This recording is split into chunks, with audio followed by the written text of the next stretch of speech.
After all ஐபிஎஸ்னா ஐபிஎஸ்ஸை விட வேறு என்ன படிப்பு இருக்குது சொல்லுங்கள் பார்ப்போம். சிபிஐ ஐபிஎஸ் படிச்சுட்டு வர்றவங்க தான், இடி ஐபிஎஸ் படிச்சுட்டு வர்றவங்க தான். போலீஸ் காவல்துறையில் ஐபிஎஸ்ஸை விட வேறு எந்த படிப்பு அதிகமாக இருக்குது? உயர்ந்த படிப்பு எது சொல்லுங்கள் சார்? After all IPS.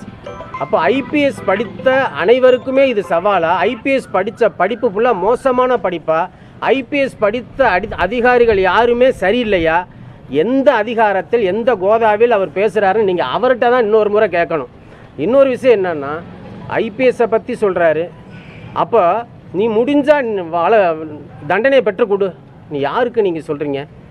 அதுவும் ஒருமையில் அவன் இவன் என்று பேசுகிறது, ஒரு கண்ணிய குறைவாக திரும்பி பேசுகிறது. சரிங்க, ஒரு அரசியலை பற்றி சொல்கிறார்.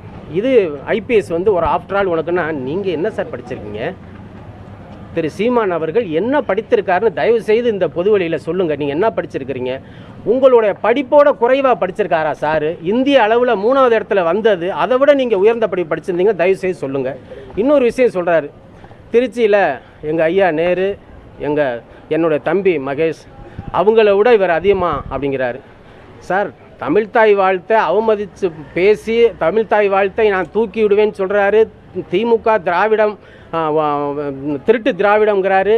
ஆனால் இங்கே நேரையாவையும் மகேஷ் அண்ணனையும் பற்றி பேசுகிறாரு. உன்னுடைய நிலைப்பாடு தான் என்ன? உங்களுக்கு டிஐஜி சார் வழக்கு தாக்கல் பண்ணோன்னே பித்தம் குழம்பி போய் மனநிலை பாதிக்கப்பட்டது போல் பேசுகிறாரு. அதனால தான் அவருக்கு என்ன பேசுகிறங்கிறதே தெரியல. ஆஃப்டர் ஆல் ஐபிஎஸ்ன்னு சொல்கிறது என்ன படிப்பு? இதை விட உயர்ந்த படிப்பு வேறு என்ன இருக்குங்கிறத தயவுசெய்து சீமான் அவர்கள்ட்ட நீங்கள் கேட்டு எங்கள்கிட்ட சொல்லுங்கள். இதில் இன்னொரு வார்த்தையும் சொல்லியிருக்கிறாரு. அதாவது ஐபிஎஸ் 2 பேரும் புருஷன் பொண்டாட்டியும் ஐபிஎஸ் பக்கத்தில் இருக்கார். அவங்க புதுக்கோட்டையில் அவங்க இருந்தாங்க, இவர் திருச்சியில் இருந்தார். அதே டிஐஜி ஆனோடனே இவர் அங்கேயே இருப்பார். அவர் அவங்க திண்டுக்கல் போவாங்கன்னு சொல்கிறாங்க.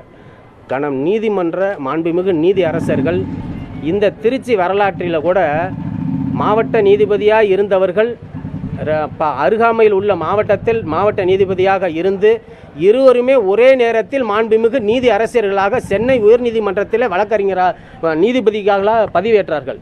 அப்படிப்பட்ட ஒரு ஜிஓ இருக்குது, ஒரு ஆக்ட் இருக்குது. இதையெல்லாம் மறந்து பொதுவெளியில் அநாகரிகமாகவும் தொடர்ந்து அவதூறுகளை பரப்பக்கூடிய விதத்திலும் அவர் தொடர்ந்து கண்ணிய குறைவாக ஒரு அடிப்படை டேஸ் விட்டு நான் சொல்கிறேன், அடிப்படை அறிவு இல்லாமல் பேசுபவர்களுக்கு நாங்கள் எவ்வளவு பதில் சொன்னாலும் அது பிரயோஜனமாகாது.